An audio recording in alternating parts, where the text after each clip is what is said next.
Sir. Well, I'm excited to be able to hop into this. Number one, actually, before I even do that, right? Like I said, I want to be able first, I want to express gratitude. I'm always, again, if you've heard me speak on a call before, that is something I'm always going to do. I'm always going to express a high amount of gratitude just because I'm grateful for life. I'm grateful for the blessings that I have, right? Because, right, I deserve none of it. But I always want to be able to start this call with that. And I'm grateful for you guys, right? To be able just to always start my day with you guys. Like, there's no better way in my mind for me to be able to start my day than here on this call. But hop into it. All right, I'm going to talk about a couple different things today, you guys. Actually, I got the topic that I had and that I wanted to share in the beginning of the week or late last week, whenever I signed up. I actually changed it like last night, and we're actually going to talk about that a little bit here today. But the first thing is that I'm going to talk about a little bit about potential. I'm going to talk about influence, and I'm going to talk a little bit about leadership all at the same time. I'm going to try to combine it within 15 minutes and kind of condense it down. All right. So with this, why did this topic come up? Right. So yesterday, you guys, I put in and I had put out there in my Slack, and I actually share my screen here in a second. But I put out there in my Slack in my agency. I was like, hey, you guys, I'm gonna go out there. I'm gonna do a 3 hour dial session. I haven't done a 3 hour dial session like straight in a really long time, like just straight 3 hours. And I was like, I'm gonna do it. I'm on run for things, right? I'm on a run for things right now, things that I'm fighting for. And for me to be able to earn those things, it's going to start with me actually going out there and putting the work in for it at the end of the day. Right. So I held myself accountable. I posted in my Slack, hey, you guys, I'm running a 3 hour dial session typically. Right. And this goes to knowing your numbers. Right. I'm like, typically in an hour, I'm able to book anywhere between 2 to 3 appointments an hour. That is typically what my average is. I was like, so at the end of this 3 hours, I should be able to book anywhere between 6 to 9 appointments. All right. So I was like, hey, whoever wants to come with me, run with me, come hop in the Mac room, right? Come hop in the Mac room with me, come run with me. How many appointments can you book in an hour? So I go ahead and do it, right? Hour one goes decent. I book 2 appointments. All right. I'm like, all right, I'm cruising. Not that bad. Hour two comes, I book 4 appointments. Right now it's about 6:30. I book 4 appointments within that hour. I'm like, all right, we're good. About 30 minutes later, I book my seventh appointment, you guys. I booked my seventh appointment 30 minutes later. And this next 30 to 45 minutes was very, very hard. Why was it so hard? Is because I started getting really, really complacent. I started thinking back to my original post. My original post said, hey, in 3 hours, I'm going to book anywhere between 6 to 9 appointments. I booked seven. So guess what started going through my head? I'm good. I booked my seven. Like, I didn't do six. I booked one more. I booked seven. Like, I'm good, right? I don't need to dial anymore. I can call it a day, right?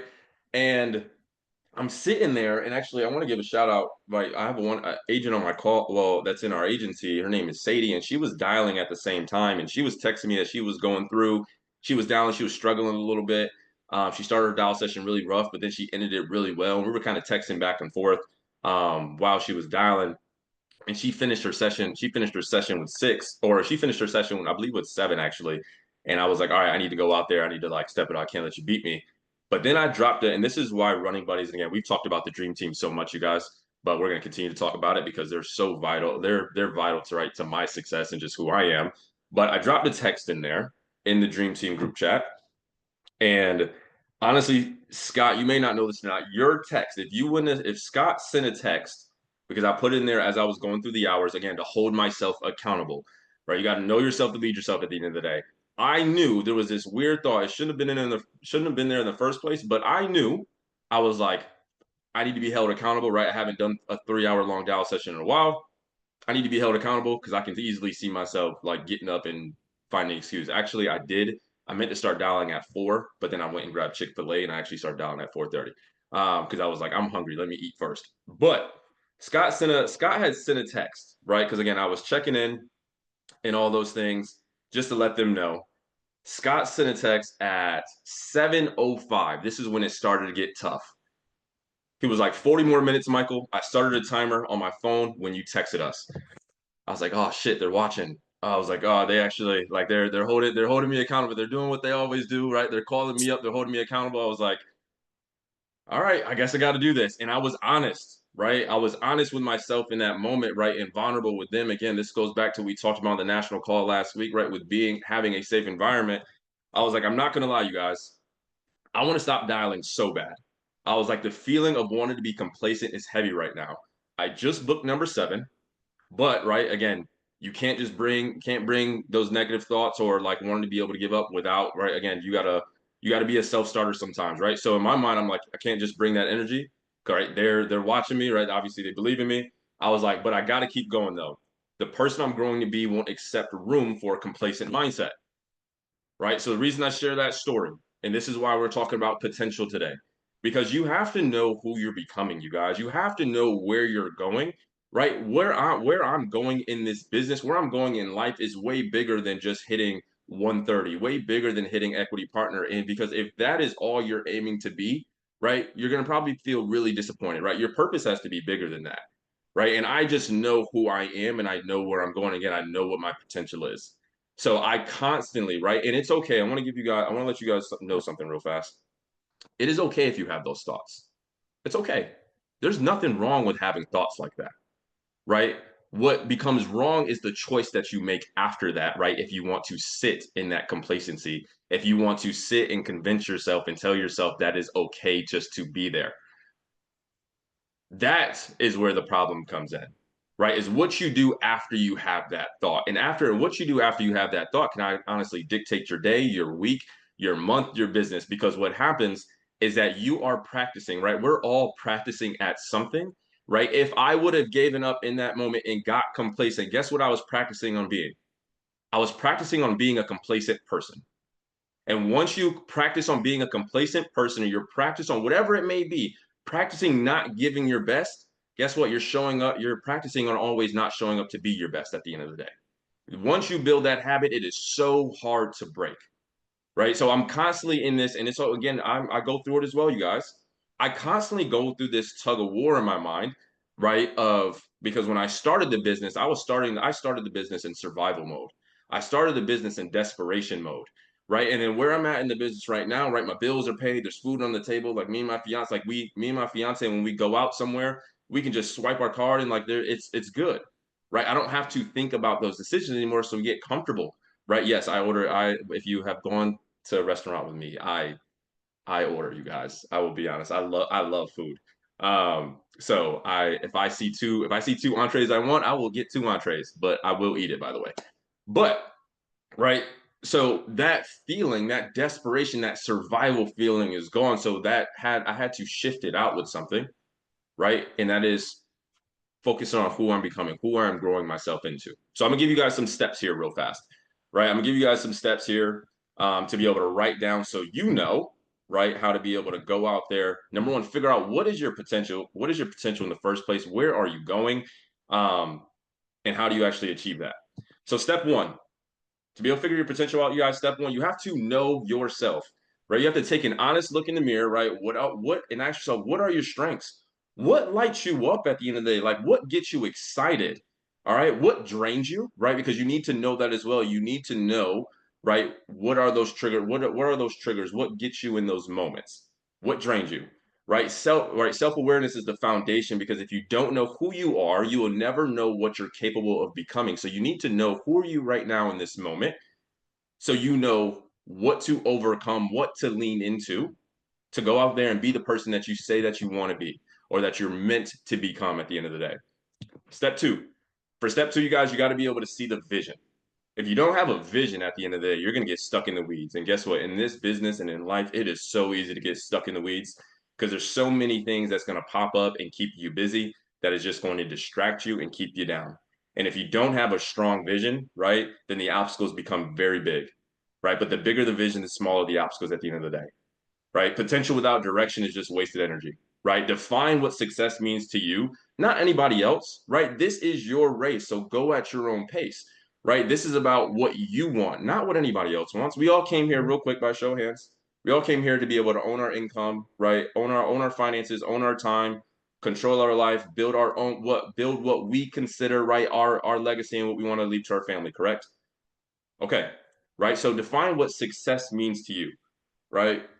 And then picture it so clearly, you guys, that when motivation runs dry, because guess what it will, motivation only lasts so long, your vision on where you're going and who you're becoming is what's actually pulling you forward, right? Motivation only lasts so long, right? Motivation from conference a few weeks ago probably has already ran dry for some of you guys, right? But for those of you guys who took what was heard at conference and internalized it and digested it, right, and saw yourself becoming more than what you were or what you were doing in that moment, right? You're probably running pretty hot and heavy right now. All right, step 3, you got to build the skills. You got to build the skills. Every day is an opportunity to be able to sharpen, right, your edges here, you guys, to be able to get better at your craft. It's reading, it's practicing. Real quick, just in case you guys don't know this, it's failing, right? Failing is a part of practice, right? It is okay to fail. All right. But again, it's not okay to fail and just to stay there. It's about what you do with it at the end of the day. Right? From failing, you get the opportunity to be able to learn. And then you repeat that process. It doesn't stop, no matter what level you're at. It doesn't matter if you're at Scott's level, Jim's level, Craig's level, it doesn't matter what level you're at.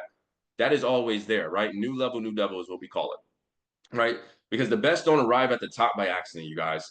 They prepared for a long time before, right? They put the work in where nobody was really watching them, right? When you're reading your book, right? When you're working out, nobody is there watching. It's just you and you at the end of the day, right? Prep for it. When you're being a student of the game, right? Dylan Crane, obviously on the national call or the top producer call the last couple of days. On the top producer call, he talked about, right? Yeah, I was a student of the game. I went out there to go master my craft, to be able to study and do these long hours when nobody's watching, right? He did that when nobody's watching. Now look at him in the company now, right? Everybody is watching now because, but he has earned that. He put the work in for it. All right, step 4, right? You got to take consistent action, right? Small steps taken daily create unstoppable momentum, you guys. That is what it's about. You don't have to do anything big. You don't have to do anything drastic. You just have to put one foot in front of the other and get 1% better every single day. If you know me, you know I'm a Kobe guy, right? Mamba mentality. Mamba mentality is about pursuing progress, right? Pursuing the best version of yourself and just progressing every single day, right? So you have to take that consistent action. Step 5, stay resilient. You guys, it's going to be hard.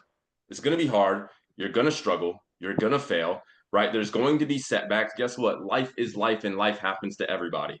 Everybody has their own versions of hard that they have to deal with and that they have to go through. But your version of hard was given to you for a reason because you can handle it and you can actually get through it. All right. So stay resilient. And again, having that vision, going back to step 2 earlier, and having a vision is going to help you get through those weeds. Like I said, right? The bigger the vision, the smaller the obstacles at the end of the day, right? Step 6, protect your environment. Again, going back to my dream team, right? That's my environment right there. Those are my people, right? That is a sacred place to me because again, that's somewhere where I know I can be myself. My agency, right? I protect the environment within my agency, right? My agency are my people. At the end of the day, I'm okay with stepping up and being vulnerable there, right? I'm okay with building relationships there, right?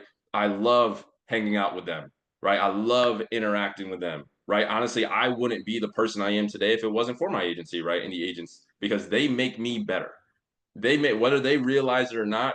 And I know we always pour into our agents, but agents, if you're out there, right, you make your upline better at the end of the day. You make your mentor better, right? There's challenges, right? There's obviously fun moments, there's celebratory moments, but ultimately you're making us better in so many different ways. So I appreciate right, your guys' just patience with us at the end of the day. But protect it, because if you're in the wrong environment at the end of the day, you guys, right, your environment can hurt you. I had to move, right? I started this business in New York. I moved out of New York because I didn't like my environment and it was a toxic environment. And I was like, I need to get closer to the fire of symmetry. How can I get closer? So I moved the first time. I moved to Kansas City, Missouri. I was about 8, 9 months into the business, moved to Kansas City, Missouri, where my direct upline was, to be closer to them, to learn how to be agency owner, get closer to that fire. Right? Hit agency owner. I lived in Kansas City, Missouri for 2 years. I was like, I need to change my environment again, right? I need to change my environment because I, right, am going to become a 130 here, right? And I want to be closer to where a lot of events take place. I found myself constantly going down to Dallas for different boot camps for Ignite. And I was like, and also Dallas is somewhere I always want to live, by the way. So I was like, I'm getting to Dallas, right? And my direct 130, Marty Valores here. So again, I changed my environment after living in Kansas City for 2 years. Now I'm here. I've been in Dallas for about a year. But protect it, you guys. But also know this. You get to choose what your environment looks like, right? Because what you're not changing, you're choosing at the end of the day. You're not a victim of it. You actually get to control it, just in case you didn't know that. So I'm going to give you permission real fast to control and change your environment. All right. And then last but not least, live for something bigger. Live for something bigger. This is what I talked about earlier, right?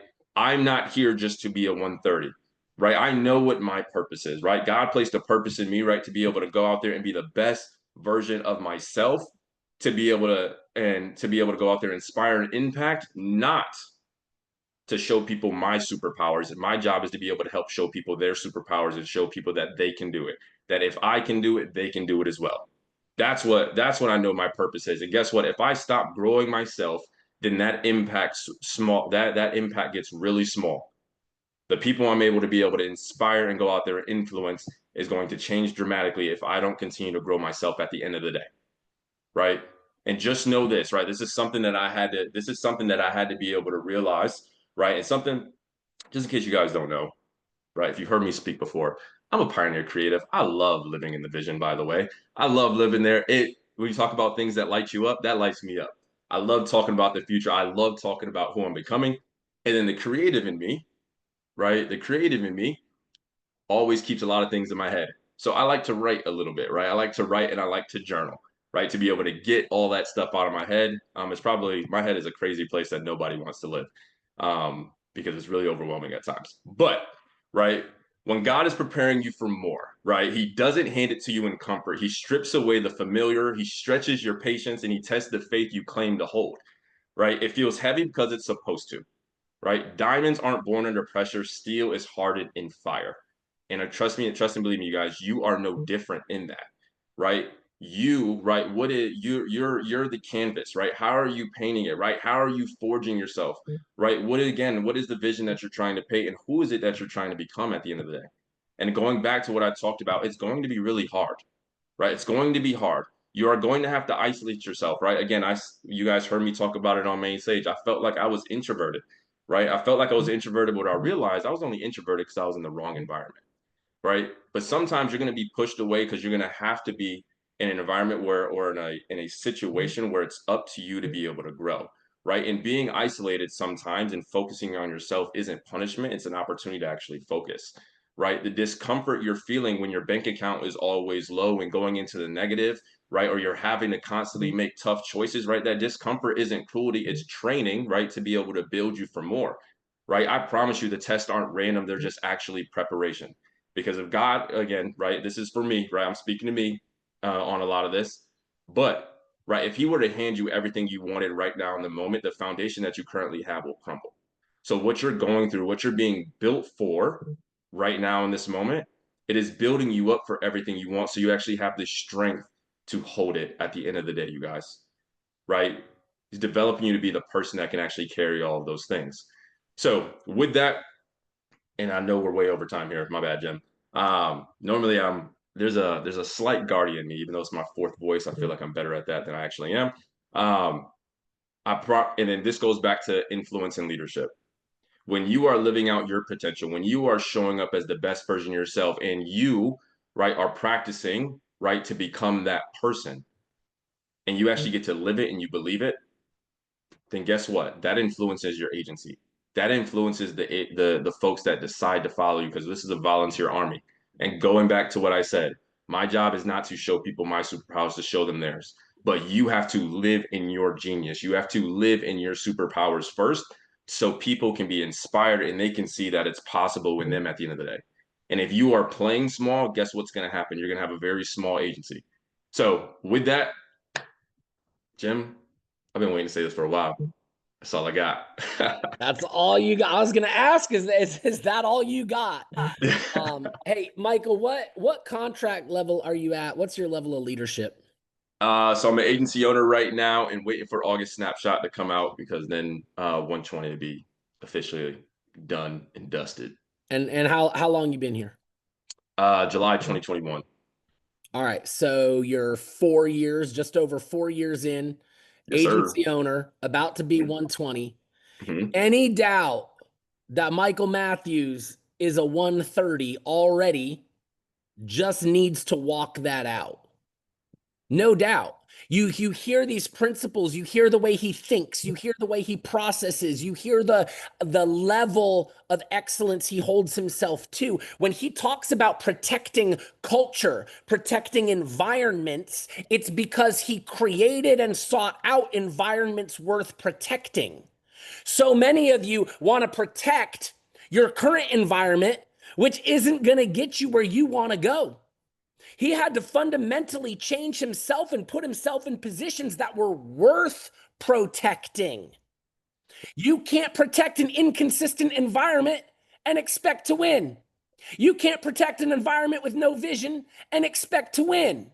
You can't protect an environment that's lazy on your skill set and doesn't invest the time to get better and expect to win. He developed himself to allow himself to create the environment that then was worth protecting.